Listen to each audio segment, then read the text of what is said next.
Welcome to Rich in Blockchain.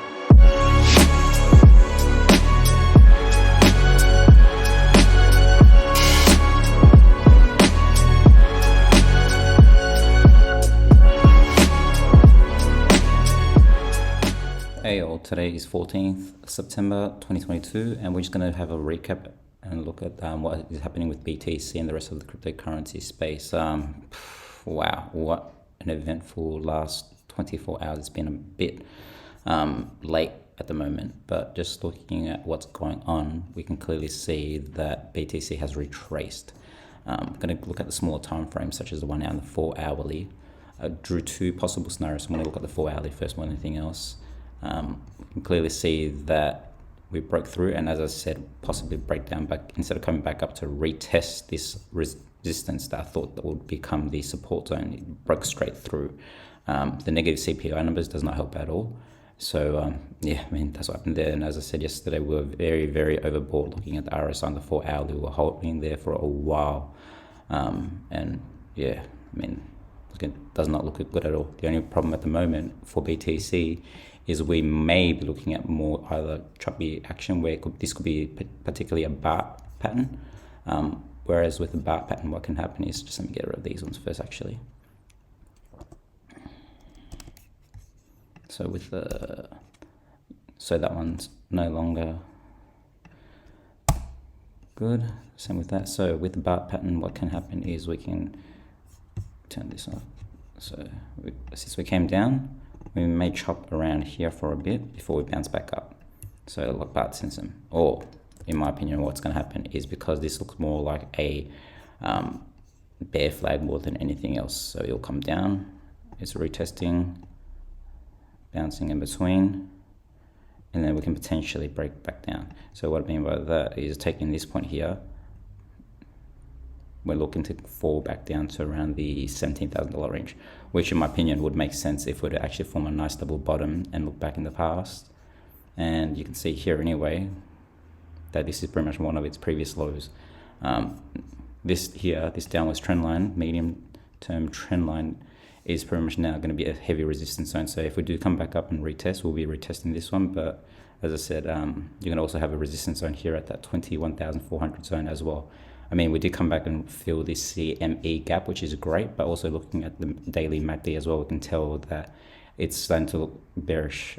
We're starting to reverse from here and start going down. And as it's Wednesday and coming up to the weekend volume, things aren't looking that great for BTC at the moment. And generally as well, one thing I forgot to mention is, in September, it's been historically known that it's always been a bearish month for BTC. So do with that what you may. So with that one, I'm just going to get rid of these lines. They're not needed anymore. Looking at this line here is current support. But as I said, over time, I think in the next probably a couple of days, give or take. So yeah, this is darker so we can all see it. Okay, in the next coming days, we'll be possibly testing this and breaking down, because now looking at this actually, this makes more sense, which is a bit worrisome. It's starting to form a descending triangle. So let me find the right ones for it and I'll draw it. So it's starting to form a descending triangle, which is one thing to be wary of. And with a descending triangle, we can possibly break down further lower. So looking at this, oops, not the date, but need the price range. Generally take it from the tops to the bottom.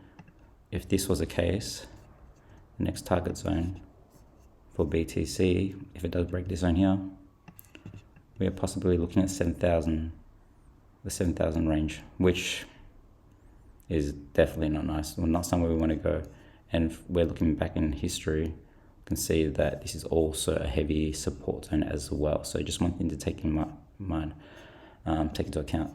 Possible scenario here for this descending triangle always takes it from the apex, the top to the bottom. Yeah, not looking great here. I'm just gonna move this to the side here so it's out of the way, so then I don't have to see this one, but that's a 60% drop there. Looking at ETH, it pretty much has done the same thing. So looking at its 4 hourly at the moment, it's doing a bit of a reversal pattern, but in my opinion, just like BTC, drew it before, this is looking like a bear flag. So taking it from that point there, it needed to come back down here and had a lot of short longs being squeezed during that time frame. See that heavy candle there? So if it's also bear flag as well, so you can get rid of this chart, this line here. Don't need that anymore since we've broken down. One possibility, we're going to break through, come back up and retest, or we can possibly do the same thing as what has happened here with the bear flag. So in my opinion, we'll come back, it'll be pretty much an 11 to 12% move. We'll come back down and retest this $1,400 range, which if we were to zoom out, we can see as well, this $1,400 range is also coinciding with this $1,400 range in the past as well. So this will also be a heavy support zone. But yeah, if we do break down, the next support zone in my opinion is about that $1,100 range. Hopefully it doesn't get there, but we shall see. And I'll just get rid of these lines anyway, because we don't need that anymore for the rising wedge. Get rid of that. And get rid of that. Don't need that currently. Just to keep the chart looking clean. We have broken through that 50 moving average as well, which is also another bearish indicator. And also the MACD is starting to reverse as well. I'm not saying that we're going to be trading based on the MACD, but it's just starting to show more stronger signs that we're starting to reverse from here. Taking a look at BNB on the daily doesn't look too bad, but as I said, looking closer, predicted this in the last few days ago. So from this rising, okay, so from what I said, taking this point here to that point there, we have broken down, and now it's possibly going to be doing a Kobo. So as I mentioned in the past, Kobo is generally this. So we broke down, we're going to come back and retest, and we're going to continue on further down. Yeah, that's unfortunate. It's going to happen to BNB. I'm just going to get rid of this bit as well, since this is no longer an ascending triangle, since we have broken away from it. Oops.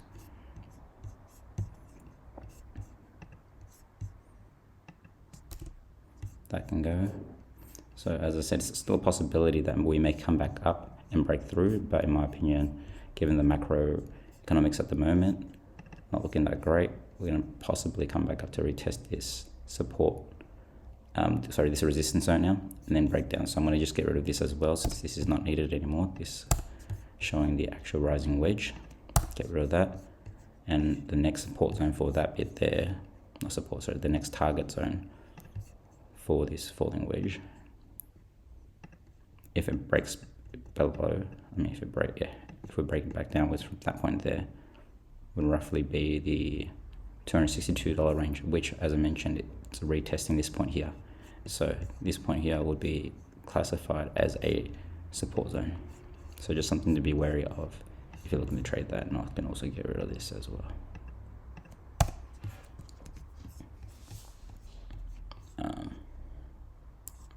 What else should I remove for now? No, that's just it. Having a look at ADA, pretty much still trading within this sort of range anyway. We're broken from the 50 moving average, smaller time frame, still showing the same thing. We're just range band at the moment, so no real big price actions are there on ADA's account. As I said, if we break 40 cent, we're going further low. If we break 70 cent, we can continue on further up. Looking at XRP, same as Cardano, ADA, pretty much just trading sideways. Solana, same, trading sideways, so nothing really can be done. Can't really see anything for Solana. Matic is pretty much looking the same as Binance, so the BNB coin. Looking at the hourly, starting to show some reversals as well, so it's going to point back down. But as I said, I wouldn't be surprised if we came down, retested this bit, broke back down because of this bear flag. So target zone for that, if you started shorting at that point there, be from that top to that bottom, forming a nice flag.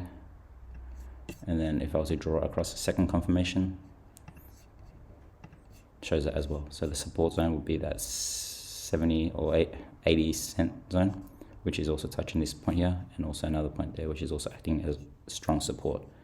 Having a look at Chainlink, just trading on sideways as well. Nothing much that can be done. As I said, it's still looking the same as ADA, XRP, Solana as well. Looking at NEAR, still trading range bound. Nothing much at all. One possibility, as I said yesterday as well, one thing to keep in mind is that this point here will be heavy resistance anyway at that $5 zone. So it did retest that point, got rejected. Having a look at VeChain, nothing much, doing pretty much the same thing as what the rest are doing at the moment. So until a more further bullish price action or bearish price action, nothing much on that one. Having a look at HAPI, maintained its position pretty well during that whole downturn. So yes, although not as much increase or decrease as the other alts, it's pretty much range bound still. So it hasn't broken below this point here, which tells me that we're possibly starting to form a double bottom here. So probably from this point here, bottom there, and then bottom there before we move on up to that point there at $9. So probably a great entry if you ask me. Having a look at the BTC Dominance, started reversing, we're moving back on up. Oh no, actually no, I'm wrong there. So we're moving back down on that one. So yeah, nothing much on BTC Dominance that can be said. Pretty much range bound. Money just coming in and going out, so pretty much recycling. One interesting thing to look at is the DXY.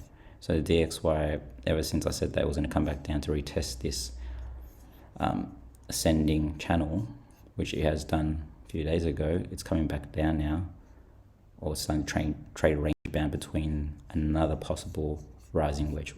So hopefully this is a rising wedge playing out, because if it does and it starts dropping down, BTC will be pushing up, and the rest of the altcoin market as well as your traditional stocks.